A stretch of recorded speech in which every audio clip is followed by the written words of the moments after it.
ನಮಸ್ಕಾರ. SSV TV Ugadi ಹಬ್ಬದ ವಿಶೇಷ ಕಾರ್ಯಕ್ರಮಕ್ಕೆ ತಮ್ಮೆಲ್ಲರಿಗೂ ಸ್ವಾಗತ ಸುಸ್ವಾಗತ. ಹಾಗೂ SSV ಟಿವಿ ವತಿಯಿಂದ ಯುಗಾದಿ ಹಬ್ಬದ ಶುಭಾಶಯಗಳು. ನಾನು ನಿಮ್ಮ ಗಂಗೋತ್ರಿ ಮಠಪತಿ. ಯುಗಾದಿ ಅಥವಾ ಉಗಾದಿ ಚೈತ್ರ ಮಾಸದ ಮೊದಲ ದಿನ. ನಮ್ಮ ಭಾರತದ ಹಿಂದೂ ಸಂಪ್ರದಾಯದ ಪ್ರಕಾರ ಈ ದಿನ ಹೊಸ ವರ್ಷದ ಮೊದಲ ದಿನ. ಹೊಸ ವರ್ಷದ ಹಬ್ಬವಾಗಿ ಯುಗಾದಿಯನ್ನು ಆಚರಿಸಲ್ಪಡುತ್ತದೆ. ಈ ಹೊಸ ವರ್ಷದ ರಾಶಿ ಭವಿಷ್ಯ ಹೇಗಿರುತ್ತದೆ ಎಂದು ಹಾಗೂ ನಮ್ಮ ದೇಶದ ನಾಡಿನ ಭವಿಷ್ಯ ಇವೆಲ್ಲನೂ ತಿಳಿದುಕೊಳ್ಳಲು ಇವತ್ತು ನಮ್ಮೊಂದಿಗಿದ್ದಾರೆ ಶ್ರೀ ಗುಂಡಾಚಾರ್ಯ ಬಿ ಜೋಶಿ ಅವರು. ಅವರಿಗೆ ಕಾರ್ಯಕ್ರಮಕ್ಕೆ ಸ್ವಾಗತ ಮಾಡಿಕೊಳ್ಳೋಣ. ಬನ್ನಿ, ಈ ವರ್ಷದ ಭವಿಷ್ಯ ಹೇಗಿರುತ್ತದೆ ಅಂತ ಅವರಿಂದನೇ ತಿಳ್ಕೊಳ್ಳೋಣ. ನಮಸ್ಕಾರ ಜೋಶಿ ಅವರಿಗೆ. ತಮಗೆ SSV ಟಿವಿ ವಿಶೇಷ ಕಾರ್ಯಕ್ರಮಕ್ಕೆ ಸ್ವಾಗತ ಸುಸ್ವಾಗತ ಹಾಗೂ ಯುಗಾದಿ ಹಬ್ಬದ ಶುಭಾಶಯಗಳು. ಶ್ರೀ ಗುರುಭ್ಯೋ ನಮಃ. ಆಪಾದಮೌಲ್ಯ ಪರ್ಯಂತಂ ಗುರುಣಾಂ ಆಕೃತಿಂ ಸ್ಮರೇತ್ ತೇನ ವಿಘ್ನಾಃ ಪ್ರಣಶ್ಯಂತಿ ಸಿದ್ಧಂತಿ ಚ ಮನೋರಥಾಃ. SSV ಟಿವಿಯ ವೀಕ್ಷಕರೆಲ್ಲರಿಗೂ ಕೂಡ ನೂತನ ವರ್ಷವಾಗಿರತಕ್ಕಂಥ ಇಂದಿನಿಂದ ಪ್ರಾರಂಭವಾಗ್ತಕ್ಕಂತಹ ಯುಗಾದಿ ಹಬ್ಬ, ಈ ಯುಗಾದಿ ಹಬ್ಬದ ಶುಭಾಶಯಗಳನ್ನು ಎಲ್ಲರಿಗೂ ಕೂಡ ಕೋರ್ತಾ, ಎಲ್ಲರಿಗೂ ಕೂಡ ಒಳಿತನ್ನ ಬಯಸ್ತಾ, ಈ ಯುಗಾದಿ ಹಬ್ಬದ ವೈಶಿಷ್ಟ್ಯ ಏನು, ಅದನ್ನು ಹೇಗೆ ಆಚರಣೆ ಮಾಡಬೇಕು ಅಂತಕ್ಕಂಥದ್ದನ್ನು ಸ್ವಲ್ಪ ಸಂಕ್ಷಿಪ್ತವಾಗಿ ಮೊದಲನೇದಾಗಿ ನೋಡಿಕೊಂಡು ಬರೋಣ.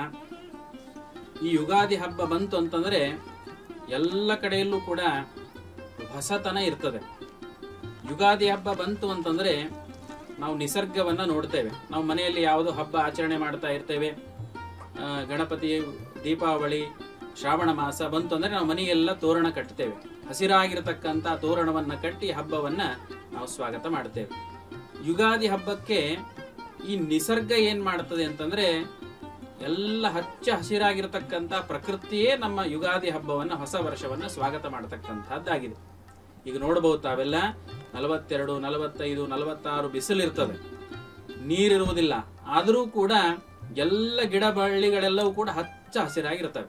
ಯಾಕೆ ಅಂದರೆ ನಮ್ಮ ನೂತನ ವರ್ಷ ಸಂವತ್ಸರ ಏನಿದೆ, ಆ ನೂತನ ವರ್ಷ ಬರಮಾಡಿಕೊಳ್ಳುವುದಕ್ಕೋಸ್ಕರವಾಗಿ ಇಡೀ ಪ್ರಕೃತಿಯೇ ಒಂದು ಮಾವಿನ ತೋರಣದಂತೆ ಕಟ್ಟಿ ಅದನ್ನು ಸ್ವಾಗತ ಮಾಡುವಂತೆ ಹಚ್ಚ ಹಸಿರಾಗಿ ನಮ್ಮ ನೂತನ ವರ್ಷಕ್ಕೆ ಸ್ವಾಗತ ಮಾಡಲಿಕ್ಕೋಸ್ಕರವಾಗಿ ಪ್ರಕೃತಿ ಸಿದ್ಧವಾಗಿರ್ತದೆ. ಇದೇ ನಮ್ಮ ಸನಾತನ ಸಂಸ್ಕೃತಿ, ನಮ್ಮ ಸನಾತನ ಧರ್ಮದ ವೈಶಿಷ್ಟ್ಯ ಅಂತಕ್ಕಂಥದ್ದಿದೆ. ಈ ಯುಗಾದಿ ಹಬ್ಬ ಬಂತು ಅಂತಂದ್ರೆ ಎಲ್ಲ ಕಡೆಯಲ್ಲೂ ಕೂಡ ಹೊಸತನ್ನ ಪ್ರಾರಂಭ ಮಾಡ್ತಕ್ಕಂಥವರಾಗ್ತಾರೆ. ಈ ಹಳ್ಳಿಯೂರುಗಳಲ್ಲಿ ತಾವೆಲ್ಲ ನೋಡ್ತೀವಿ, ಹಳ್ಳುಗಾಡುಗಳಲ್ಲಿ ರೈತಾಪಿ ವರ್ಗದವರು ಯುಗಾದಿ ಹಬ್ಬ ಬಂತು ಅಂತಂದ್ರೆ ಮೊದಲು ಆ ಭೂಮಿಯನ್ನ ಹದಗೊಳಿಸ್ಲಿಕ್ಕೋಸ್ಕರವಾಗಿ ಆ ಭೂಮಿಯ ಪೂಜೆಯನ್ನ ಮಾಡಿ ಹೊಸ ನೂತನವಾಗಿ ನೇಗಿಲು ಹೊಡಿಲಿಕ್ಕೆ ಪ್ರಾರಂಭವನ್ನು ಮಾಡ್ತಾರೆ. ಸರಿಯಾಗಿ ಹೇಳಿದ್ರಿ ಗುರುಜಿ. ಆದರೆ ನಮಗೆ ಈ ಆಚರಣೆ ಬಗ್ಗೆ ಸ್ವಲ್ಪ ನಮ್ಮ ವೀಕ್ಷಕರಿಗೆ ಗೊಂದಲ ಇದೆ. ಈ ಆಚರಣೆ ಹೇಗೆ ಮಾಡಬೇಕು, ಇದು ಹೇಗೆ ಬೆಳೀತಾ ಬಂತು ಪರಂಪರೆ ಅನ್ನೋದನ್ನ ಸ್ವಲ್ಪ ಬಿಡಿಸಿ ಹೇಳಿದ್ರೆ ನಮ್ಮ ವೀಕ್ಷಕರಿಗೆ ಅರ್ಥ ಆಗುತ್ತೆ. ಯುಗಾದಿ ಹಬ್ಬದ ಆಚರಣೆಯನ್ನು ನಾವು ಹೇಗೆ ಮಾಡಬೇಕು ಅವತ್ತಿನ ದಿವಸ ಅಂತಕ್ಕಂಥದ್ದನ್ನ ನೋಡುವುದಾದರೆ, ಯುಗಾದಿ ಹಬ್ಬದ ದಿವಸ ಬ್ರಾಹ್ಮಿ ಮುಹೂರ್ತ ಅಂತ ಇರ್ತದೆ. ಅಂದರೆ ಸೂರ್ಯೋದಯಕ್ಕಿಂತ ಪೂರ್ವದಲ್ಲೇ ನಾವು ಹೇಳ್ತಕ್ಕಂಥವರಾಗಬೇಕು. ಎದ್ದು ಮೊದಲು ಭಗವಂತನಿಗೆ ನಮಸ್ಕಾರವನ್ನು ಮಾಡ್ತಕ್ಕಂಥವರಾಗಬೇಕು. ಅವತ್ತಿನ ದಿವಸ ತೈಲ ಅಭ್ಯಂಜನ ಅಂತಕ್ಕಂಥದ್ದಿದೆ. ಎಲ್ಲರೂ ಕೂಡ ಅವತ್ತಿನ ದಿವಸ ಎಣ್ಣೆಯನ್ನ, ಅಂದರೆ ಕೊಬ್ಬರಿ ಎಣ್ಣೆಯನ್ನು ಭಗವಂತನಿಗೆ ಸಮರ್ಪಣೆ ಮಾಡಿ ಅದನ್ನು ಮೈಗೆ ಹಚ್ಚಿಕೊಂಡು, ತೈಲಾಭ್ಯಂಜನ ಸ್ನಾನ ಅಂತ ಕರೀತಾರೆ, ಎಲ್ಲ ಮೈಗೆ ಹಚ್ಚಿಕೊಂಡು ತಲೆ ಮೇಲೆ ಸ್ನಾನವನ್ನು ಮಾಡತಕ್ಕಂಥವರಾಗಬೇಕು. ಅವತ್ತಿನ ದಿವಸ ಎಲ್ಲ ಚಿಕ್ಕ ಮಕ್ಕಳಿಂದ ಹಿಡಿದುಕೊಂಡು ಹಿರಿಯರವರೆಗೂ ಕೂಡ ಅಭ್ಯಂಜನ ಸ್ನಾನವನ್ನು ಮಾಡತಕ್ಕಂಥವರಾಗಬೇಕು. ಆಮೇಲೆ ದೇವರ ಪೂಜೆಯನ್ನು ಮಾಡತಕ್ಕಂಥವರಾಗಬೇಕು. ನೂತನ ವಸ್ತ್ರಗಳು, ಹೊಸ ಬಟ್ಟೆಗಳನ್ನು ಧರಿಸಿಕೊಳ್ತಕ್ಕಂಥವರಾಗಬೇಕು. ಈ ಯುಗಾದಿ ಯಾವಾಗಿನಿಂದ ಪ್ರಾರಂಭ ಆಯಿತು ಅಂತಕ್ಕಂಥದ್ದನ್ನ ತಾವು ಕೇಳಿದ್ದೀರಿ. ಯುಗಾದಿ ಕಳೆದರೂ ಯುಗಾದಿ ಮರಳಿ ಬರುತ್ತದೆ ಅಂತಕ್ಕಂಥ ಹಾಡನ್ನ ನಾವು ಕೇಳ್ತೇವೆ. ಎಲ್ಲಿಂದ ಪ್ರಾರಂಭ ಆಯ್ತಂದ್ರೆ ಯಾವಾಗ ಸೃಷ್ಟಿ ಪ್ರಾರಂಭ ಆಯಿತು ಅವಾಗಿನಿಂದಲೇ ಯುಗಾದಿ ಅಂತಕ್ಕಂಥದ್ದು ಪ್ರಾರಂಭ ಆಗಿದೆ. ಗುರುಜಿ, ಇಷ್ಟೊತ್ತು ಆಚರಣೆ ಬಗ್ಗೆ ನಮ್ಗೆ ಹೇಳ್ಕೊಟ್ಟಿದ್ರಿ. ಆದರೆ ಈ ವರ್ಷ ನಮ್ಮ ರೈತ ಇದ್ರೆ ನಾವೆಲ್ಲ ದೇಶದ ಬೆನ್ನೆಲುಬೆ ರೈತ ಅಂತ ಹೇಳ್ತೀವಿ. ಆದರೆ ಮಳೆ ಬೆಳೆ ಎಲ್ಲ ಚೆನ್ನಾಗಿದ್ರೆ ಇವೆಲ್ಲ ನಮ್ಗೆ ಸಾಧ್ಯ. ಹಾಗಾದ್ರೆ ಈ ವರ್ಷದ ಭವಿಷ್ಯ, ರಾಶಿ ಭವಿಷ್ಯದಲ್ಲಿ ಮಳೆ ಬೆಳೆ ಹೇಗಿದೆ ನಮ್ಮ ಕಡೆ ಅಂತ ಹೇಳ್ಕೊಡಿ. ಇವತ್ತಿನಿಂದ ವಿಶ್ವಾವಸುನಾಮಯನ ಸಂವತ್ಸರ ಪ್ರಾರಂಭ ಆಗ್ತಾ ಇದೆ. ಅದಕ್ಕೆ ನವನಾಯಕರು ಅಂತಕ್ಕಂಥವ್ರು ಇರ್ತಾರೆ. ಪ್ರತಿಯೊಂದು ಸಂವತ್ಸರ ಪ್ರಾರಂಭವಾದಾಗ ಅದಕ್ಕೆ 9 ನಾಯಕರನ್ನ ನೇಮಕ ಅಂತಕ್ಕಂಥದ್ದು ಇರ್ತದೆ. ಈ ವರ್ಷ ಈ ವಿಶ್ವಾವಸು ನಾಮ ಸಂವತ್ಸರಕ್ಕೆ ಯಾರ ರಾಜರಿದ್ದಾರೆ ಅಂತಂದ್ರೆ ರವಿ. ಎಲ್ಲ 9 ಗ್ರಹಗಳೇನಿರ್ತವೆ ಅವಕ್ಕೆ ಭಗವಂತ ನಿಯಾಮಕ ಮಾಡಿರ್ತಾನೆ. ಈ ವರ್ಷ ರವಿ ರಾಜನಿದ್ದಾನೆ. ಮತ್ತು ಮೇಘಾಧಿಪತಿ ಅಂದ್ರೆ ಎಲ್ಲ ಮೋಡಗಳಿಗೆ ಅಧಿಪತಿಯಾಗಿಯೂ ಕೂಡ ರವಿ ಇದ್ದಾನೆ. ಪೂರ್ವ ಅಂದ್ರೆ ಮುಂಗಾರು ಸಸ್ಯಗಳಿಗೆ ಬುಧ ಅಧಿಪತಿಯಾಗಿದ್ದಾನೆ. ಅಪರ ಸಸ್ಯ ಅಂದ್ರೆ ಹಿಂಗಾರು ಬೆಳೆಗಳಿಗೆಲ್ಲವೂ ಕೂಡ ರವಿ ಅಧಿಪತಿಯಾಗಿದ್ದಾನೆ. ಧಾನ್ಯಗಳಿಗೆ ಅಧಿಪತಿಯಾಗಿ ಮಂಗಳನಿದ್ದಾನೆ. ರಸಪದಾರ್ಥಗಳಿಗೆ ಶುಕ್ರ ಅಧಿಪತಿಯಾಗಿದ್ದಾನೆ. ನಿರಸ ಪದಾರ್ಥಗಳಿಗೆ ಬುಧ ಅಧಿಪತಿಯಾಗಿದ್ದಾನೆ. ಮಂತ್ರಿಯಾಗಿ ರವಿ ಇದ್ದಾನೆ. ಸೇನಾಧಿಪತಿಯೂ ಕೂಡ ರವಿ ಇದ್ದಾನೆ. ಅರ್ಘ ಪದಾರ್ಥಗಳಿಗೆ ರವಿ ಅಧಿಪತಿಯಾಗಿದ್ದಾನೆ. ಈ ರೀತಿಯಾಗಿ 9 ಗ್ರಹಗಳ ಅಂದ್ರೆ 9 ನಾಯಕರನ್ನ ನಾವು ನೋಡ್ತೇವೆ. ಈ ವಿಶ್ವಾವಸು ನಾಮ ಸಂವತ್ಸರದಲ್ಲಿ ಜನರು ಸ್ವಲ್ಪ ರೋಗಗಳಿಗೆ ತುತ್ತಾಗುವಂತಹ ಲಕ್ಷಣಗಳು ಜಾಸ್ತಿ ಇದೆ. ಆಮೇಲೆ ಕಳ್ಳರ ಉಪದ್ರವಗಳು ಹೆಚ್ಚಾಗ್ತವೆ. ಈ ವರ್ಷ ಮಧ್ಯಮವಾಗಿ ಮಳೆ ಅಂತಕ್ಕಂಥದ್ದು ಬರ್ತದೆ. ಸಾಧಾರಣವಾಗಿ ಬೆಳೆಗಳು ಅಂತಕ್ಕಂಥದ್ದು ಬರ್ತದೆ. ವರ್ತಕರು ಸಾಧಾರಣವಾಗಿರತಕ್ಕಂತಹ ಲಾಭಗಳು ಅಂತಕ್ಕಂಥದ್ದಿದೆ. ಆಮೇಲೆ ರಾಷ್ಟ್ರ ನಾಯಕರಲ್ಲಿ ಸ್ವಲ್ಪ ಉತ್ತಮವಾದ ನಾಯಕರನ್ನ ನಾವು ಕಳೆದುಕೊಳ್ಳುವಂತಹ ಲಕ್ಷಣಗಳು ಅಂತಕ್ಕಂಥದ್ದು ಈ ವಿಶ್ವಾವಸು ನಾಮ ಸಂವತ್ಸರದ ಫಲದಲ್ಲಿ ನಾವು ಕಾಣ್ತೇವೆ. ಇನ್ನು ರಾಜೇನ ರವಿ ಇದ್ದಾನೆ. ಆ ರವಿ ಏನು ಫಲಗಳನ್ನು ಕೊಡ್ತಾ ಇದ್ದಾನೆ ಅಂತಂದ್ರೆ ಸಮಸ್ತ ಬೆಳೆಗಳು ಅಲ್ಪವಾಗಿ ಈ ವರ್ಷ ಬೆಳೀತವೆ. ಆಮೇಲೆ ಹೂಬಳ್ಳಿಗಳು, ಹಣ್ಣಿನ ಗಿಡಗಳು ಎಲ್ಲವೂ ಕೂಡ ಫಲಪುಷ್ಪಗಳು, ಸ್ವಲ್ಪ ಮಟ್ಟಿಗೆ ಬೆಳೆಗಳು ಅಂತಕ್ಕಂಥದ್ದು ಬರ್ತದೆ. ಆಕಳು, ಎಮ್ಮೆ, ದನಕರುಗಳೇನಿವೆ ಅವಕ್ಕೆ ಅನೇಕ ಪೀಡೆಗಳು ಅಂತಕ್ಕಂಥದ್ದು ಬರ್ತದೆ. ಈ ವರ್ಷ ಕಳ್ಳಕಾಕರ ಭಯ ಅಂತಕ್ಕಂಥದ್ದು ಜಾಸ್ತಿ ಇರ್ತದೆ. ಆಮೇಲೆ ಅಲ್ಲಲ್ಲಿ ಅಗ್ನಿ ಭಯ ಅಂತಕ್ಕಂಥದ್ದಿದೆ. ಅಗ್ನಿ ಅವಘಡಗಳು ಸಂಭವಿಸುವಂತಹ ಲಕ್ಷಣಗಳು ತುಂಬಾ ಇದೆ. ಆಮೇಲೆ ಮಂತ್ರಿಯಾಗಿ ಮತ್ತೆ ರವಿ ಇದ್ದಾನೆ. ಅವನು ಏನ್ ಫಲ ಕೊಡ್ತಾನೆ ಅಂತಂದ್ರೆ ಮಂತ್ರಿಯಾಗಿ ರವಿ ಇರುವುದರಿಂದಾಗಿ ಸಕಾಲಕ್ಕೆ ಮಳೆ ಅಂತಕ್ಕಂಥದ್ದು ಈ ವರ್ಷ ಬರ್ತದೆ. ಧನಧಾನ್ಯಗಳು ಸಮೃದ್ಧಿಯಾಗಿ ಬೆಳೀತವೆ ಈ ವರ್ಷ. ಕೆಲವೊಂದು ಪ್ರದೇಶಗಳಲ್ಲಿ ದುರ್ಭಿಕ್ಷ ಅಂತಕ್ಕಂಥದ್ದು ಉಂಟಾಗ್ತದೆ. ರಸಪದಾರ್ಥಗಳು ತೇಜಿಯಾಗ್ತವೆ ಅಂದ್ರೆ ತುಟ್ಟಿಯಾಗ್ತವೆ. ಚೋರರ ಭಯ ಅಂತಕ್ಕಂಥದ್ದಿದೆ. ರೋಗ ಭಯ ಅಂತಕ್ಕಂಥದ್ದಿದೆ. ಆಮೇಲೆ ರಾಜ ಮಹಾರಾಜರುಗಳಲ್ಲಿ ಸ್ವಲ್ಪ ಮನಸ್ತಾಪ ಅಂತಕ್ಕಂಥದ್ದು ಈ ವರ್ಷ ಕಂಡು ಬರ್ತದೆ. ಇನ್ನು ಸೇನಾಧಿಪತಿಯಾಗಿಯೂ ರವಿ ಇದ್ದಾನೆ. ರವಿಯು ಸೈನ್ಯಕ್ಕೆ ಅಧಿಪತಿಯಾಗಿರುವುದರಿಂದಾಗಿ ರಾಜರಲ್ಲಿ ಪರಸ್ಪರ ಸ್ನೇಹ ಭಾವನೆ ಅಂತಕ್ಕಂಥದ್ದು ಕಡಿಮೆಯಾಗ್ತದೆ. ತಾವೆಲ್ಲ ನೋಡ್ತಾ ಇದ್ದೀರಿ, ರಾಜಕಾರಣಿಗಳು, ರಾಜರು ಅಂದ್ರೆ ಹಿಂದಿನ ಕಾಲದಲ್ಲಿ ರಾಜರು ಅಂತ ಇದ್ರು. ಇವತ್ತಿನ ದಿವಸ ಮಂತ್ರಿಗಳು, ಮುಖ್ಯಮಂತ್ರಿಗಳು, ಪ್ರಧಾನಮಂತ್ರಿಗಳೇನಿದ್ದಾರೆ ಇವರೇ ರಾಜರು. ಅವರಲ್ಲಿ ಪರಸ್ಪರ ಸ್ನೇಹ ಭಾವನೆ ಅಂತಕ್ಕಂಥದ್ದು ಕಡಿಮೆಯಾಗಿ ಕಲಹಗಳು ಜಾಸ್ತಿ ಆಗ್ತವೆ ಅಂತಕ್ಕಂಥದ್ದು ಹೇಳ್ತಾ ಇದೆ. ಅಲ್ಪವೃಷ್ಟಿ ಆಗ್ತದೆ.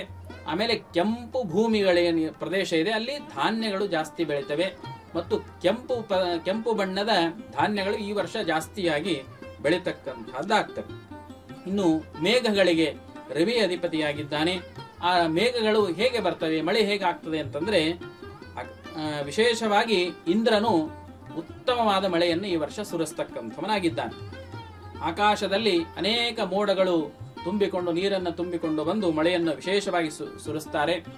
ಫಲಪುಷ್ಪ ಧಾನ್ಯಗಳು ಕೆಲವು ಕಡೆ ಮಳೆ ಹೆಚ್ಚಾಗಿ ನಾಶ ಹೊಂದುವಂತಹ ಲಕ್ಷಣಗಳು ಇದೆ. ಆಮೇಲೆ ಇಲಿಗಳ ಹಾವಳಿ ಈ ವರ್ಷ ಅಂದ್ರೆ ರೈತಾಪಿ ವರ್ಗದವರಿಗೆ ಇಲಿಗಳ ಹಾವಳಿ ಜಾಸ್ತಿ ಆಗ್ತದೆ. ಜನರಲ್ಲಿ ಮತ್ತೆ ರೋಗ ರುಜಿನಗಳ ಭಯ ಅಂತಕ್ಕಂಥದ್ದು. ಇನ್ನು ಮುಂಗಾರು ಮಳೆಗಳಿಗೆ ಈ ವರ್ಷ ಬುಧನು ಅಧಿಪತಿಯಾಗಿದ್ದಾನೆ. ಹೀಗಾಗಿ ಮುಂಗಾರು ಬೆಳೆಗಳು ಉತ್ತಮವಾಗಿ ಬೆಳೀತವೆ ಈ ವರ್ಷ. ಹೀಗಾಗಿ ಎಲ್ಲ ಮುಂಗಾರು ಮಳೆ ಉತ್ತಮವಾಗಿ ಬಂದು ಮುಂಗಾರು ಮಳೆಗಳು ದ್ರವ್ಯ ಧಾನ್ಯಾದಿಗಳು ಉತ್ತಮವಾಗಿ ಬೆಳೀತಕ್ಕಂಥ ಸಮೃದ್ಧಿಯಾಗಿ ಬೆಳೀತಕ್ಕಂಥದ್ದಾಗಿದೆ. ಇನ್ನು ಹಿಂಗಾರು ಮಳೆಗಳಿಗೆ ರವಿ ಅಧಿಪತಿಯಾಗಿದ್ದಾನೆ. ಹೀಗಾಗಿ ಹಿಂಗಾರು ಬೆಳೆಗಳ ಸ್ವಲ್ಪ ಪ್ರಮಾಣದಲ್ಲಿ ಕಡಿಮೆ ಉಂಟಾಗ್ತವೆ. ಹಿಂಗಾರು ಬೆಳೆಗಳು ನಾಶ ಹೊಂದುವಂತಹ ಲಕ್ಷಣಗಳಿರತಕ್ಕಂಥದ್ದಾಗಿದೆ. ಇನ್ನು ಧಾನ್ಯ ಅಧಿಪತಿಯಾಗಿ ಮಂಗಳನಿದ್ದಾನೆ. ಧಾನ್ಯ ಪದಾರ್ಥಕ್ಕೆ ಮಂಗಳ ಅಧಿಪತಿಯಾಗಿರೋದ್ರಿಂದಾಗಿ ತೊಗರಿ, ಕಡಲೆ, ಭತ್ತ ಮುಂತಾದ ಧಾನ್ಯಗಳೇನಿದೆ ಇವು ಮಾತ್ರ ಉತ್ತಮವಾಗಿ ಬೆಳೀತದೆ. ಕೆಂಪು ಪದಾರ್ಥದ ಧಾನ್ಯಗಳೇನಿವೆ ಅವು ಉತ್ತಮವಾಗಿ ಬೆಳೀತದೆ. ರೈತರು ಈ ಕೆಂಪು ಪದಾರ್ಥದ ಧಾನ್ಯಗಳನ್ನೇ ಹೆಚ್ಚಾಗಿ ಬೆಳೀಲಿಕ್ಕೆ ಪ್ರಯತ್ನವನ್ನ ಮಾಡಬೇಕು ಅಂತಕ್ಕಂಥದ್ದನ್ನ ತಿಳಿಸ್ತಾ ರಸಪದಾರ್ಥಗಳಿಗೆ ಅಧಿಪತಿ ಶುಕ್ರನಿದ್ದಾನೆ. ಹೀಗಾಗಿ ಎಳ್ಳು, ಅರಗು, ಆಮೇಲೆ ಕಂಚು, ಉಪ್ಪು, ಕಬ್ಬು ಇಂಥ ಪದಾರ್ಥಗಳ ಉತ್ಪತ್ತಿ ಸ್ವಲ್ಪ ಕಡಿಮೆಯಾಗ್ತದೆ ಅಂತಕ್ಕಂಥದ್ದನ್ನ ತಿಳಿಸ್ತಾ ಇದ್ದೇವೆ. ನಿರಸ ಪದಾರ್ಥಗಳಿಗೆ ಅಧಿಪತಿ ಬುಧನಾಗಿದ್ದಾನೆ. ಪಚ್ಚ ಹಾಗೂ ನಾನಾ ಪ್ರಕಾರವಾಗಿರತಕ್ಕಂತಹ ರತ್ನ ವೈಢೂರ್ಯಗಳೆಲ್ಲವೂ ಕೂಡ ವಿರಳವಾಗಿ ಸಿಗ್ತಕ್ಕಂಥದ್ದಾಗ್ತದೆ. ಇನ್ನು ಅರ್ಘ ಪದಾರ್ಥಗಳಿಗೆ ರವಿಯು ಏನು ಫಲ ಕೊಡ್ತಾನೆ ಅಂದ್ರೆ ಮಳೆಯು ಸ್ವಲ್ಪ ಕಡಿಮೆ ಆಗ್ತದೆ. ಆಮೇಲೆ ಜನ ಸ್ವಲ್ಪ ಹಸಿವೆಯಿಂದ ಬಳಲ್ತಕ್ಕಂಥವರಾಗ್ತಾ ಇದ್ದಾರೆ. ರಾಜರಲ್ಲಿ ಪರಸ್ಪರ ಕಲಹಗಳು ಅಂತಕ್ಕಂಥದ್ದು ಉಂಟಾಗ್ತದೆ. ಇದು ಸಂವತ್ಸರದ ಫಲ ಅಂತ ಕರಿತೇವೆ. ಈ ಸಂವತ್ಸರದ ಫಲ ಪೂರ್ತಿಯಾಗಿ ನೋಡಿದಾಗ ಉತ್ತಮವಾದ ಮಳೆ ಇದೆ, ಅಲ್ಲಲ್ಲಿ ಅತಿವೃಷ್ಟಿಯಾಗ್ತದೆ. ಈ ವರ್ಷ ಕೆಂಪು ಧಾನ್ಯಗಳು ಅಂತಕ್ಕಂಥದ್ದು ಜಾಸ್ತಿ ಬೆಳೀತದೆ. ಅದಕ್ಕೆ ತಾವೆಲ್ಲ ಲಕ್ಷ್ಯ ಕೊಟ್ಟು ಕೆಂಪು ಪದಾರ್ಥ ಧಾನ್ಯಗಳನ್ನೇ ಬೆಳಿಲಿಕ್ಕೆ ಪ್ರಯತ್ನವನ್ನ ಮಾಡಬೇಕು ಅಂತಕ್ಕಂಥದ್ದನ್ನ ಈ ಸಂದರ್ಭದಲ್ಲಿ ತಿಳಿಸ್ತಾ ಇದ್ದೇವೆ. ಇನ್ನು ಈ ವರ್ಷ ಗ್ರಹಣಗಳು ಎಷ್ಟಿದೆ ಅಂತಕ್ಕಂಥದ್ದು, ಯಾಕಂದ್ರೆ ಹುಣ್ಣಿಮೆ ಅಮಾವಾಸ್ಯೆ ಬಂದ ಕೂಡಲೇ ಗ್ರಹಣ ಅದೇನ್ರಿ ಅಂತ ಹೇಳಿ ಕೇಳುವಂತಹದ್ದಿದೆ. ಅದಕ್ಕೋಸ್ಕರ ಈ ವರ್ಷ 2 ಗ್ರಹಣಗಳು ಚಂದ್ರ ಸಂಭವಿಸ್ತವೆ. ಯಾವ್ಯಾವ ಅಂದ್ರೆ ಭಾದ್ರಪದ ಮಾಸದಲ್ಲಿ ಅಂದ್ರೆ 7/9/2025 ಚಂದ್ರಗ್ರಹಣ ಸಂಭವಿಸ್ತದೆ. ಅದಾದ ನಂತರದಲ್ಲಿ ಹೋಳಿ ಹುಣ್ಣಿಮೆ ಅಂದ್ರೆ 3/3/2026 ಅಲ್ಲಿ ಮತ್ತೆ ಒಂದು ಚಂದ್ರಗ್ರಹಣ ಇದೆ. ಮತ್ತೆ ಇದು ಬಿಟ್ರೆ ಯಾವುದೇ ಗ್ರಹಣಗಳು ಭಾರತ ದೇಶದಲ್ಲಿ ಗೋಚರಿಸುವುದಿಲ್ಲ. ಭಾರತ ದೇಶದಲ್ಲಿ ಗ್ರಹಣಗಳು ಗೋಚರಿಸದೇ ಇದ್ದಾಗ ನಾವು ಆಚರಣೆ ಮಾಡುವಂತಹ ಅಗತ್ಯಗಳು ಇಲ್ಲ. ಗರ್ಭಿಣಿ ಸ್ತ್ರೀಯರಾಗಲಿ ಮತ್ತೊಬ್ಬರಾಗಲಿ ಯಾರೂ ಕೂಡ ಭಯಪಡುವಂತಹ ಅವಶ್ಯಕತೆ ಅಂತಕ್ಕಂಥದ್ದು ಇಲ್ಲ ಅಂತಕ್ಕಂಥದ್ದನ್ನ ತಿಳಿಸ್ತಾ, ಇನ್ನು ಮಳೆ ಯಾವ್ಯಾವ ಪ್ರವೇಶ ಆಗ್ತಂದ್ರೆ ರೋಹಿಣಿ ಮಳೆ ಮೇ 25 ಪ್ರವೇಶವಾಗ್ತದೆ. ಇದು ಮಳೆ ಸ್ವಲ್ಪ ಪ್ರಮಾಣದಲ್ಲಿ ಬರ್ತದೆ. ಇನ್ನು ಮೃಗಶಿರ ಮಳೆ ಜೂನ್ 8ನೇ ತಾರೀಕು ಪ್ರವೇಶ ಆಗ್ತದೆ. ಇದು ಹೂಗಾರನ ಮನೆಯಲ್ಲಿ ಕಂಬಾರನ ಮನೆಯಲ್ಲಿ ವಾಸ ಮಾಡುತ್ತಿರುವುದರಿಂದಾಗಿ ಅಲ್ಪ ಪ್ರಮಾಣದಲ್ಲಿ ಮೃಗಶಿರ ಮಳೆ ಬರ್ತದೆ. ಇನ್ನು ಆರಿದ್ರಾ ಮಳೆ 6ನೇ ತಾರೀಕು ಜೂನ್ 22 ಪ್ರವೇಶ ಮಾಡುತ್ತದೆ. ಈ ಆರಿದ್ರಾ ಮಳೆ ಉತ್ತಮವಾದ ಮಳೆ ಅಂತಕ್ಕಂಥದ್ದು ಬರ್ತದೆ ಅಂತಕ್ಕಂಥದ್ದನ್ನ ತಿಳಿಸ್ತಾ, ವಿಶೇಷವಾಗಿ ಈ ಎಲ್ಲ ಮಳೆಗಳು ಕೂಡ ಭಗವಂತನ ಅನುಗ್ರಹದಿಂದ ಉತ್ತಮವಾಗಿ ಬರಲಿ ಅಂತಕ್ಕಂಥದ್ದನ್ನ ನಾವು ಕೂಡ ಪ್ರಾರ್ಥನೆ ಮಾಡಿಕೊಂಡು ರೈತಾಪಿ ವರ್ಗದವರಿಗೆ ಅತ್ಯುತ್ತಮವಾದ ಫಲಗಳು ಸಿಗಲಿ ಅಂತ ಹೇಳಿ ಪ್ರಾರ್ಥನೆಯನ್ನು ಮಾಡಿಕೊಳ್ಳುತ್ತೇವೆ. ಧನ್ಯವಾದ ಗುರುಜಿ. ನೋಡಿದ್ರ ವೀಕ್ಷಕರೇ, ರೈತರಿಗೆ ಏನೇನೆಲ್ಲ ಲಾಭಗಳಿದ್ದಾವೆ, ಏನೆಲ್ಲ ನಷ್ಟಗಳಿದ್ದಾವೆ ಅಂತ ಗುರುಜಿ ಹೇಳಲ್ಪಟ್ರು. ಅವನ್ನ ನೀವು ಫಾಲೋ ಮಾಡ್ಕೊಂಡಿದ್ರೆ ಉತ್ತಮವಾದ ಬೆಳೆಗಳನ್ನ ಪಡ್ಕೋಬಹುದು ಅಂತ ಹೇಳ್ತೀನಿ. ಗುರುಗಳೇ, ಈಗ ದ್ವಾದಶಿ ರಾಶಿಗಳ ಬಗ್ಗೆ ಸ್ವಲ್ಪ ವಿವರಣೆ ಕೊಡ್ತೀರಾ? ಎಲ್ಲರೂ ಕಾತುರದಿಂದ ಕಾಯ್ತಕ್ಕಂಥದ್ದು ರಾಶಿ ಭವಿಷ್ಯದ ಬಗ್ಗೆ, ನಮ್ಮ ರಾಶಿ ಹೇಗಿದೆ ಅಂತಕ್ಕಂಥದ್ದನ್ನ ಆತುರದಿಂದ ಕಾಯ್ತಾ ಇರ್ತಾರೆ. ಈ ವರ್ಷ ಅಂದ್ರೆ ಶನಿ ಪಲ್ಲಟ ಅಂತಕ್ಕಂಥದ್ದು ಆಗಿದೆ. ಅಂದ್ರೆ 29/3/2025 ಇಸ್ವಿಯಲ್ಲಿ ಶನಿ ಮೀನ ರಾಶಿಯನ್ನ ಪ್ರವೇಶ ಮಾಡಿದ್ದಾನೆ. ಅದು 2.5 ವರ್ಷಕ್ಕೊಮ್ಮೆ ಈ ರೀತಿಯಾಗಿ ಪಲ್ಲಟಗಳು ನಡೀತವೆ. ಗುರು 13 ತಿಂಗಳಿಗೊಮ್ಮೆ ಪಲ್ಲಟ ಆಗ್ತಾನೆ. ಮುಂದೆ ಮೇ ತಿಂಗಳಿನಲ್ಲಿ ಗುರು ಪಲ್ಲಟವಾಗ್ತಾ ಇದ್ದಾನೆ. ಈ ಶನಿ ಪಲ್ಲಟವಾಗಿರುವುದರಿಂದಾಗಿ ಯಾವ ರಾಶಿ ಅಂದ್ರೆ ಮೀನ ರಾಶಿಯಲ್ಲಿ ಶನಿ ಪ್ರವೇಶವಾಗಿದ್ದಾನೆ. ಹೀಗಾಗಿ ಕುಂಭ, ಮೀನ ಮತ್ತು ಮೇಷ ರಾಶಿಯವರಿಗೆ 7.5 ಪ್ರಭಾವ ಅಂತಕ್ಕಂಥದ್ದು ಇರ್ತದೆ. ಮೊದಲನೇದಾಗಿ ಇದನ್ನು ತಿಳಿದುಕೊಂಡು ಆಮೇಲೆ ಒಂದೊಂದು ರಾಶಿಯನ್ನ ನಾವು ನೋಡಿಕೊಳ್ತಕ್ಕಂಥವರಾಗೋಣ. ಮೊಟ್ಟ ಮೊದಲನೇದಾಗಿ ಮೇಷ ರಾಶಿಯವರ ಫಲ ಏನಿದೆ ಅಂತಕ್ಕಂಥದ್ದನ್ನ ನಾವು ತಿಳಿದುಕೊಂಡು ಬರೋಣ. ಮೇಷರಾಶಿಯವರಿಗೆ ಈ ವರ್ಷ ಸ್ವಲ್ಪ ಶನಿಯ ಪ್ರವೇಶ ಅಂದ್ರೆ 7.5 ಪ್ರಾರಂಭ ಆಗಿರುವುದರಿಂದಾಗಿ ಸ್ವಲ್ಪ ಶೋಕ ಅಂತಕ್ಕಂಥದ್ದು ಜಾಸ್ತಿ ಇರ್ತದೆ.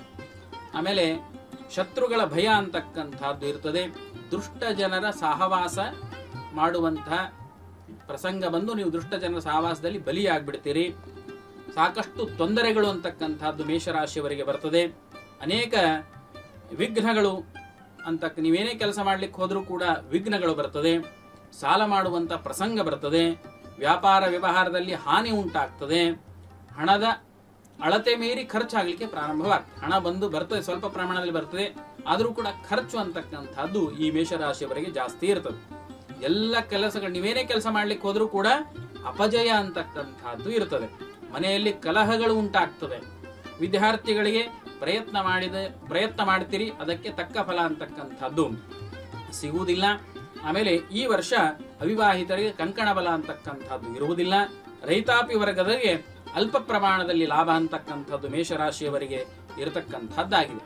ಇಷ್ಟೆಲ್ಲ ಪೀಡೆಗಳಿದೆ, ಇದಕ್ಕೇನು ಪರಿಹಾರ ಮಾಡಿಕೊಳ್ಳಬೇಕು ಅಂದ್ರೆ ಮೇಷರಾಶಿಯವರು ಶನಿದೇವರ ಮೊರೆ ಹೋಗಬೇಕು ಮತ್ತು ಗುರು ಜಪವನ್ನು ಮಾಡಿಸ್ತಕ್ಕಂಥವರಾಗಬೇಕು.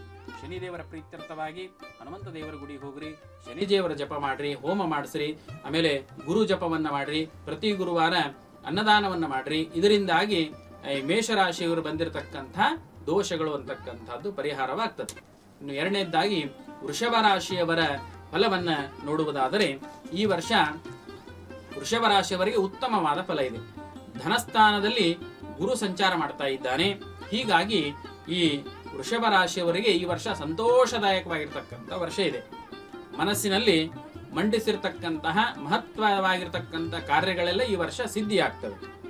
ಆಮೇಲೆ ಕೋರ್ಟು ಕಚೇರಿಗಳು ಏನಾದರೂ ತಮ್ಮ ವ್ಯಾಧಿಗಳಿದ್ದರೆ ಅಲ್ಲಿ ಜಯ ಅಂತಕ್ಕಂಥದ್ದು ನಿಮ್ಮದಾಗ್ತದೆ. ವ್ಯಾಪಾರ ವ್ಯವಹಾರ ಮಾಡುವಂಥವರಿಗೆ ಧನ ಸಂಪಾದನೆ ಈ ವರ್ಷ ಆಗ್ತದೆ. ಆಮೇಲೆ ಕೌಟುಂಬಿಕ ಜೀವನದಲ್ಲಿ ತಮ್ಮೆಲ್ಲರಿಗೂ ಕೂಡ ಸುಖ ಶಾಂತಿ ಅಂತಕ್ಕಂಥದ್ದು ಸಿಗ್ತದೆ. ಮನೆಯಲ್ಲಿ ಮಂಗಲ ಕಾರ್ಯಗಳು ನಡೀತವೆ.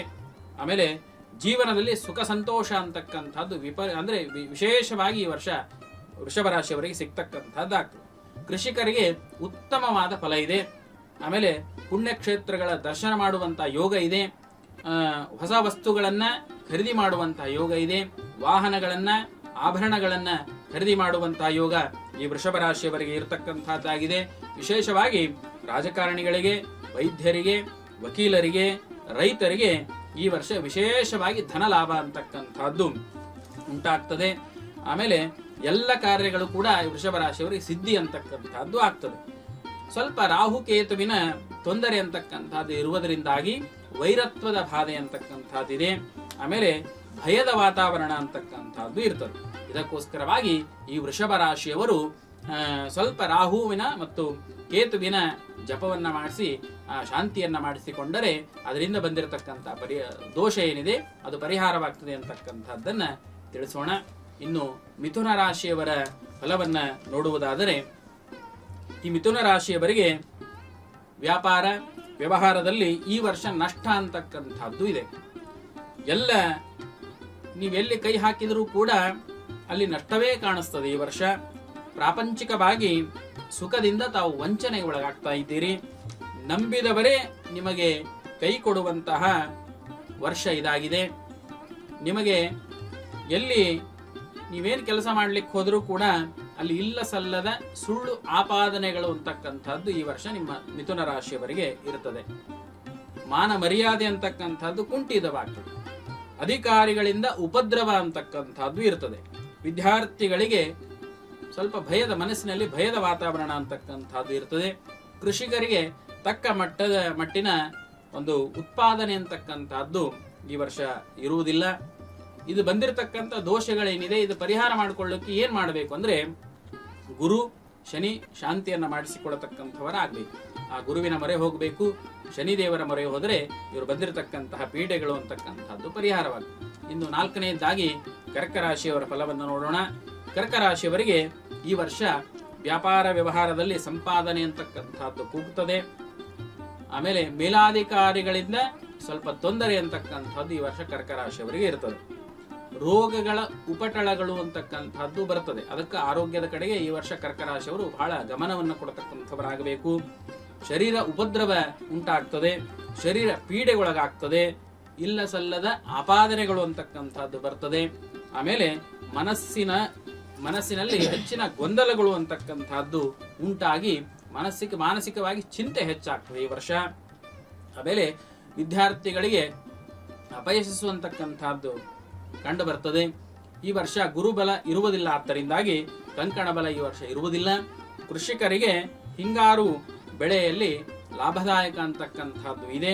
ಗುರು ಶನಿ ರಾಹುವಿನ ಒಂದು ದೋಷ ಇರುವುದರಿಂದಾಗಿ ಗುರು ಶನಿ ರಾಹುವಿನ ಜಪವನ್ನ ಮಾಡಿಸಿಕೊಂಡರೆ ತಮಗೆ ಬಂದಿರತಕ್ಕಂಥ ಎಲ್ಲ ಪೀಡೆಗಳು ಅಂತಕ್ಕಂಥದ್ದು ದೋಷಗಳು ಅಂತಕ್ಕಂಥದ್ದು ನಾಶವಾಗ್ತದೆ.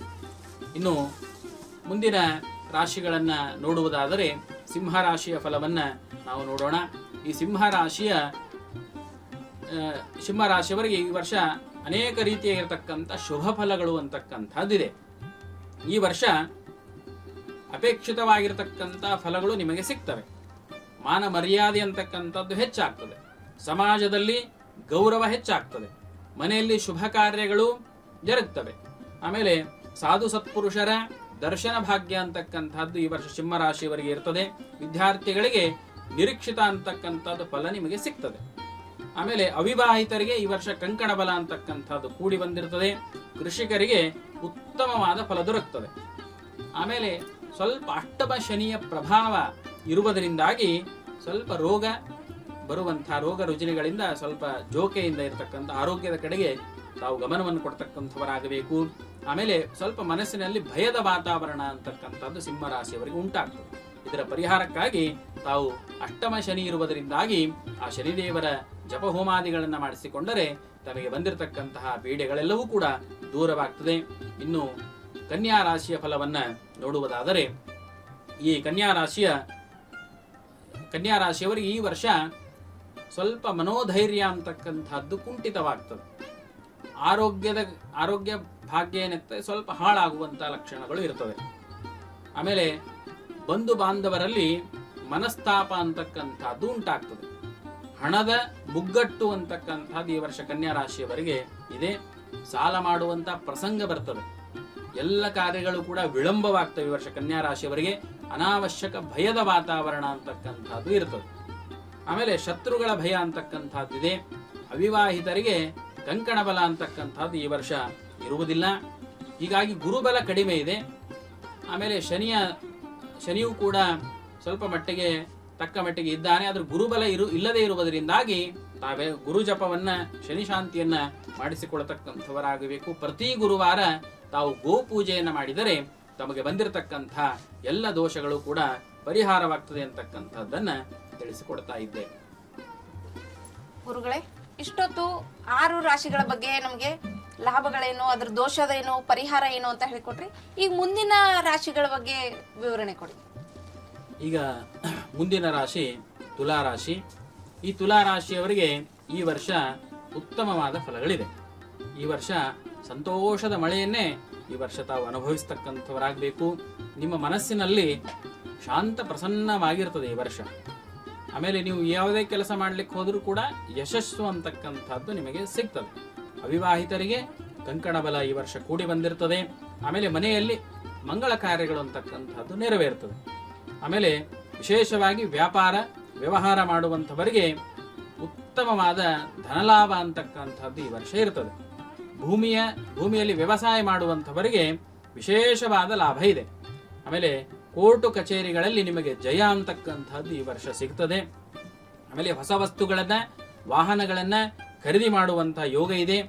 5ನೆಯ ರಾಹುವಿನಿಂದಾಗಿ ಸ್ವಲ್ಪ ಶೀತ, ವಾತ, ಪಿತ್ತದ, ಕಫದ ಭಯ ಅಂತಕ್ಕಂಥದ್ದು ಇರ್ತದೆ.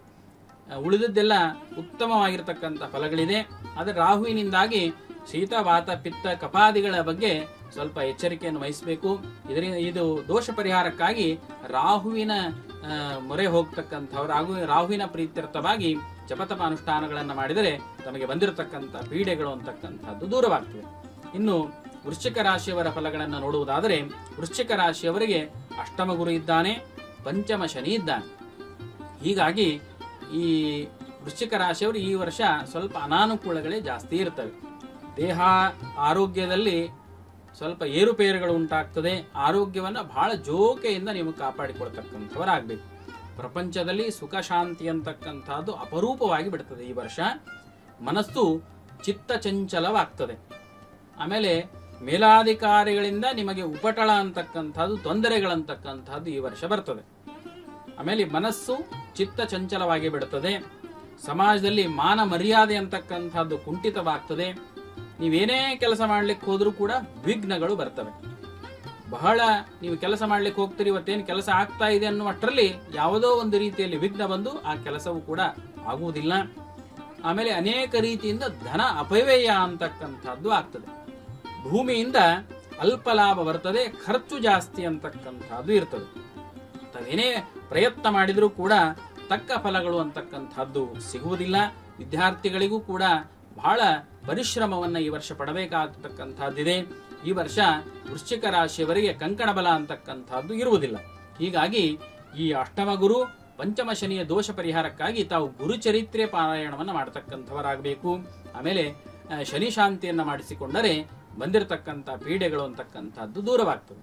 ಇನ್ನು ಧನುಸ್ಸು ರಾಶಿಯವರಿಗೆ ಈ ವರ್ಷ ಫಲ ಹೇಗಿದೆ ಅಂತಂದ್ರೆ, ಈ ವರ್ಷ ಧನುಷ ರಾಶಿಯವರಿಗೆ ಮಿಶ್ರ ಫಲ ಅಂತಕ್ಕಂಥದ್ದು ಇದೆ.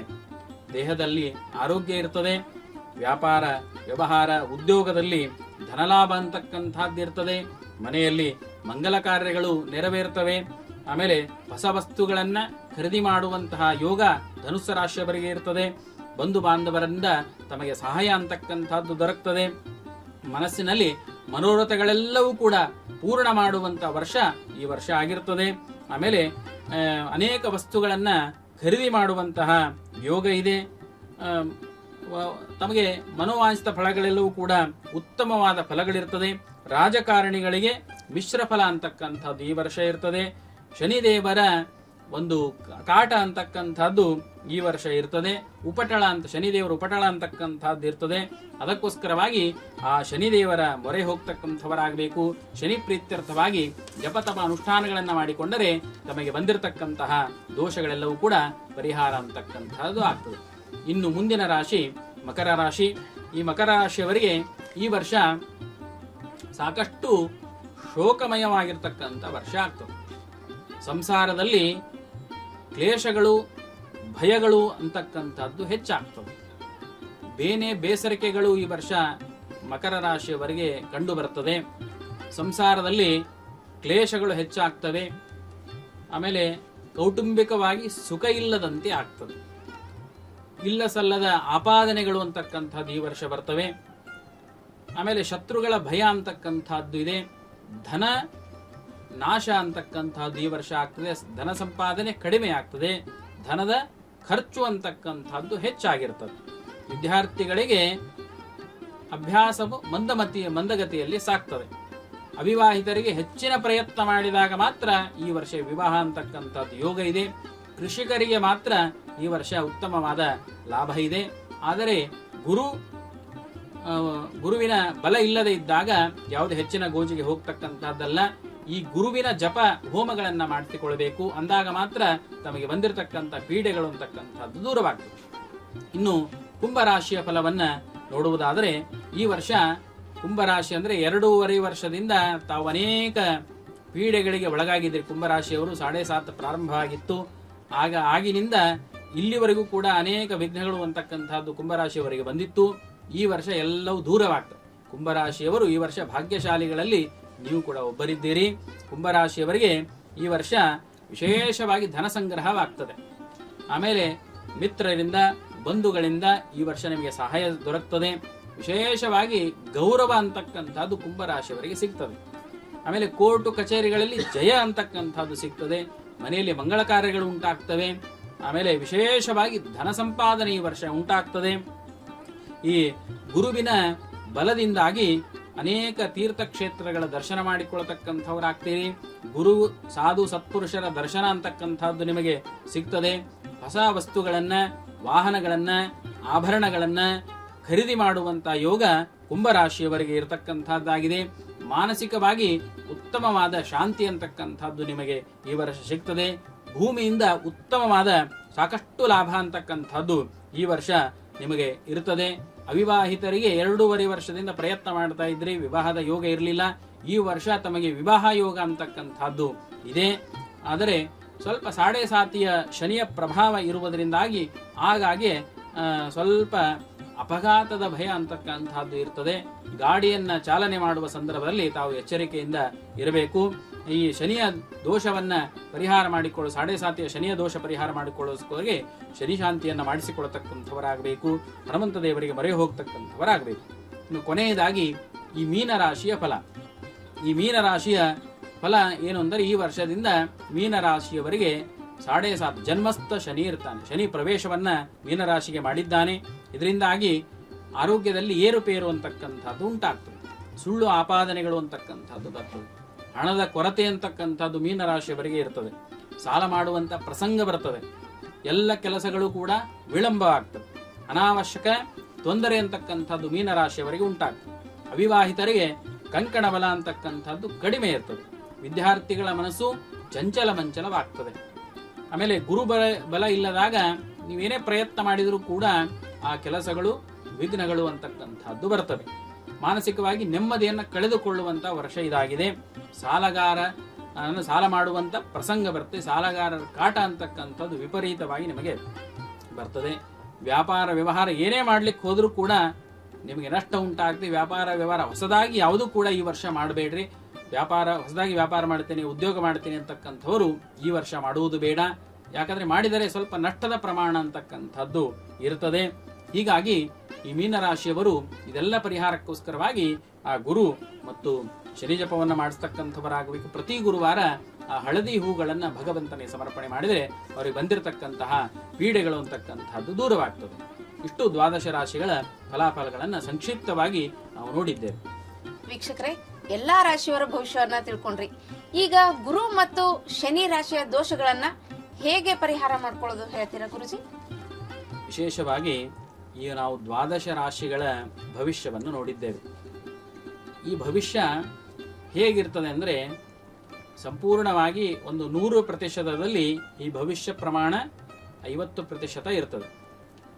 50 ಈ ಸರಿ ಗುರುಬಲ ಇದೆ, ನಮಗೆ ಭೂಮಿ ಖರೀದಿ ಯೋಗ ಇದೆ ಅಂತಂದಾಗ ಯೋಗ ಇರ್ತದೆ, ಪ್ರಯತ್ನವೂ ಕೂಡ ನಮ್ದಿರಬೇಕು.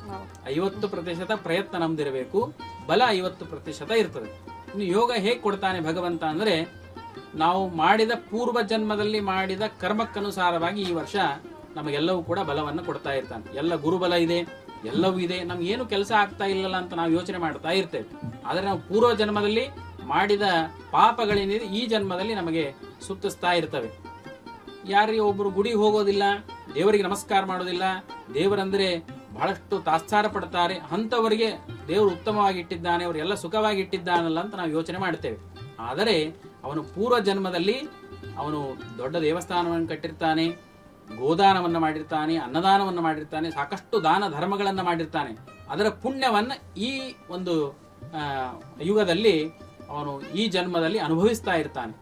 ಆದರೆ ಈ ಜನ್ಮದಲ್ಲಿ ಏನು ಮಾಡಲಿಲ್ಲ ಅಂದ್ರೆ ಮುಂದೆ ಅಧೋಗತಿಗೆ ಅಂತಕ್ಕಂಥದ್ದು ಹೋಗ್ತಾನೆ.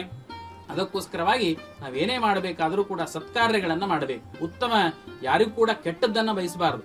ನಾವು ಯಾರಿಗೆ ಕೆಟ್ಟದ್ದನ್ನ ಬಯಸಿದ್ರೆ ನಮಗೆ ಉಲ್ಟಾ ಅದು ಕೆಟ್ಟದಾಗಿ ಪರಿಣಮಿಸ್ತದೆ. ಈ ಕಲಿಯುಗದಲ್ಲಂತೂ ನಾವು ಈಗ ಮಾಡಿದ್ದನ್ನು ಈಗ ಅನುಭವಿಸಿ ಹೋಗ್ಬೇಕು. ಆ ರೀತಿಯಾಗಿರ್ತಕ್ಕಂಥದ್ದಿದೆ. ನಾವು ಯಾರಿಗೆ ಕೆಟ್ಟದ್ದು ಮಾಡ್ತೇವೆ ನಮಗೆ ಕೊನೆಯ ಕಾಲದಲ್ಲಿ ಕೆಟ್ಟದಾಗ್ತದೆ. ಅದಕ್ಕೋಸ್ಕರ ಎಲ್ಲರಿಗೂ ಕೂಡ ಒಳಿತನ್ನೇ ಬಯಸಬೇಕು.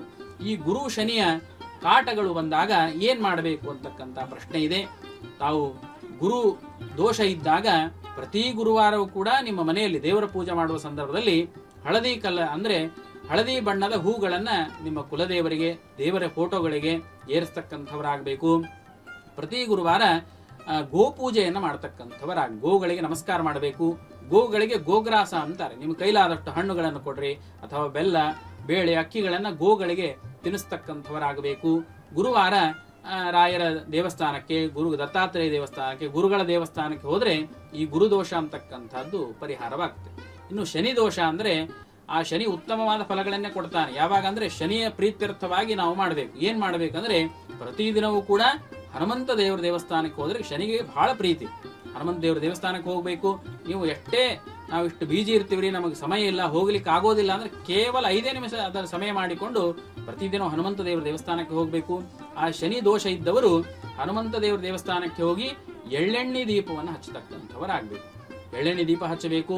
ಪ್ರತಿ ಶನಿವಾರ ಒಂದು 5 ಶನಿವಾರ ಕರಿ ವಸ್ತ್ರ ಮತ್ತು ಕರಿ ಎಳ್ಳು ಇದನ್ನ ಹನುಮಂತ ದೇವರ ದೇವಸ್ಥಾನದಲ್ಲಿ ಅಲ್ಲಿ ಇಟ್ಟು ನಮಸ್ಕಾರವನ್ನ ಮಾಡಿ ಬರ್ತಕ್ಕಂಥವರಾಗಬೇಕು. ಇದರಿಂದ ಆ ಶನಿ ದೋಷ ಅಂತಕ್ಕಂಥದ್ದು ಪರಿಹಾರವಾಗ್ತದೆ. ಆ ಗುರು, ಶನಿ, ರಾಹು, ಕೇತು, ಆದಿತ್ಯಾದಿ ನವಗ್ರಹಗಳೆಲ್ಲವೂ ಕೂಡ ಎಲ್ಲರಿಗೂ ಕೂಡ ಉತ್ತಮವಾದ ಫಲಗಳನ್ನು ಕೊಡ್ಲಿ. ಯಾರು ಭಯ ಬೀಳುವುದು ಬೇಡ. ನಮ್ಮ ರಾಶಿಗೆ ಚೆನ್ನಾಗಿಲ್ಲ, ಬೇರೆ ರಾಶಿಯವರಿಗೆ ಉತ್ತಮವಾಗಿದೆ, ನಮ್ಮ ರಾಶಿಗೆ ಅನೇಕ ಪೀಡೆಗಳಿವೆ ಅಂತಕ್ಕಂಥ ಭಯ ಬೇಡ. ನೀವು ಭಗವಂತನಿಗೆ ಮೊರೆ ಹೋಗ್ರಿ, ಹನುಮಂತ ದೇವರಿಗೆ ಮೊರೆ ಹೋಗ್ರಿ. ನೀವೆಲ್ಲ ಪೀಡೆಗಳು ದೂರವಾಗಿ ನಿಮಗೆ ಭಗವಂತ ಅನುಗ್ರಹವನ್ನು ಮಾಡ್ತಾನೆ, ಇದ್ರ ಸಂಶಯವೇ ಇಲ್ಲ. ಯಾಕಂದ್ರೆ ಹನುಮಂತ ದೇವರ ಮೊರೆ ಹೋದ್ರೆ ನಿಮ್ಗೆಲ್ಲ ಸುಖ, ಶಾಂತಿ, ಸಂಪತ್ತು ಅಂತಕ್ಕಂಥದ್ದು ಭಗವಂತ ಕೊಡ್ತಾನೆ.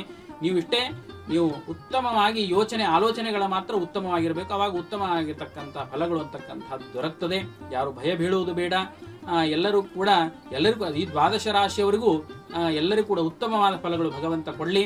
ಎಲ್ಲರಿಗೂ ಕೂಡ ಸುಖ, ಶಾಂತಿ, ಸಂಪತ್ತು, ಆಯುಷ್ಯ, ಆರೋಗ್ಯವನ್ನ ಈ ವಿಶ್ವಾಸನಾಮ ಸಂವತ್ಸರದಲ್ಲಿ ಆ ದೇವರು ನಿಮಗೆ ಅನುಗ್ರಹಿಸಲಿ ಅಂತ ಹೇಳಿ ಪ್ರಾರ್ಥನೆಯನ್ನ ಮಾಡಿಕೊಡುತ್ತಾ, ಈ ವಿಶ್ವಾಸನಾಮ ಸಂವತ್ಸರ ಎಲ್ಲರಿಗೂ ಕೂಡ ಉತ್ತಮವಾದ ಫಲಗಳನ್ನು ಕೊಡ್ಲಿ. ವಿಶೇಷವಾಗಿ ರೈತಾಪಿ ವರ್ಗದವರಿಗೆ ಮತ್ತು ನಮ್ಮ ದೇಶ ಕಾಯುವಂತ ಸೈನಿಕರೇನಿದ್ದಾರೆ ಇಬ್ಬರಿಗೂ ಕೂಡ ಭಗವಂತ ವಿಶೇಷ ಅನುಗ್ರಹ ಮಾಡಲಿ ಅಂತ ಹೇಳಿ ಈ ಮೂಲಕವಾಗಿ ನಮ್ಮ SSB TV ಮೂಲಕವಾಗಿ ನಾನು ಪ್ರಾರ್ಥನೆಯನ್ನ ಮಾಡಿಕೊಳ್ಳುತ್ತೇನೆ.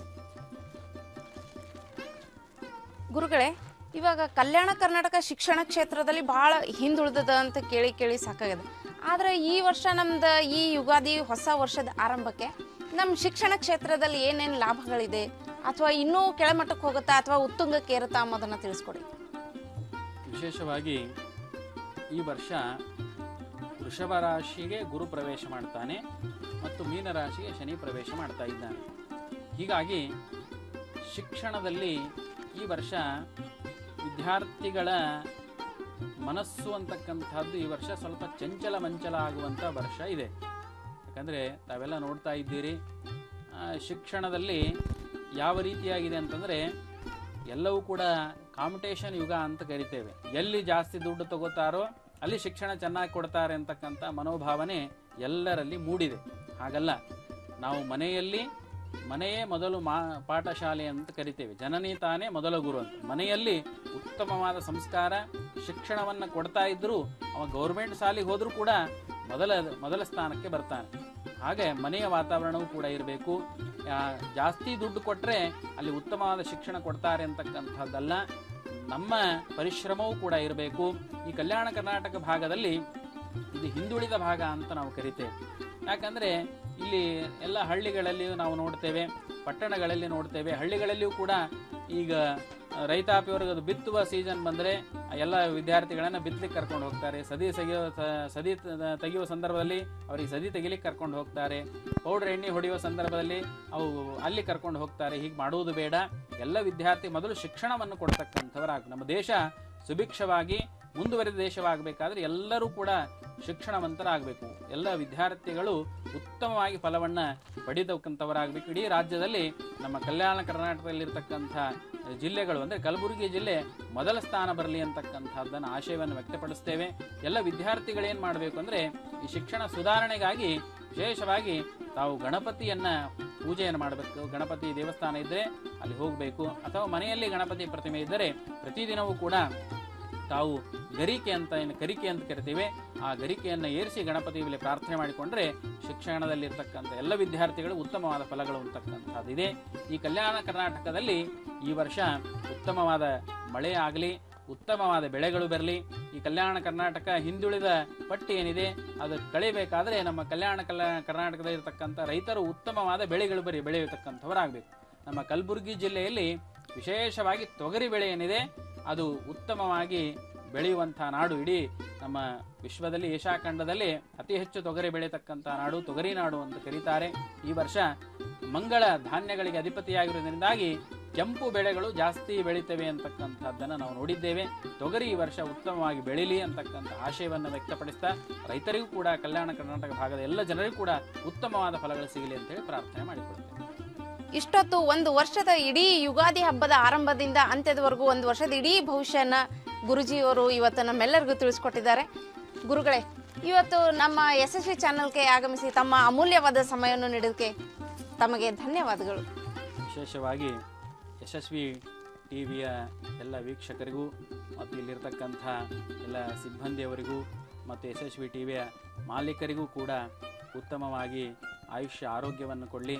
ಈ ಚಾನಲು ಉತ್ತುಂಗಕ್ಕೆ ಏರಲಿ, ಉತ್ತಮವಾಗಿ ಬೆಳೀಲಿ ಅಂತಕ್ಕಂಥ ಪ್ರಾರ್ಥನೆಯನ್ನು ಮಾಡ್ತಾ ಎಲ್ಲರಿಗೂ ಕೂಡ ಶುಭವಾಗಲಿ ಅಂತೇಳಿ ಪ್ರಾರ್ಥಿಸಿಕೊಳ್ತೇವೆ.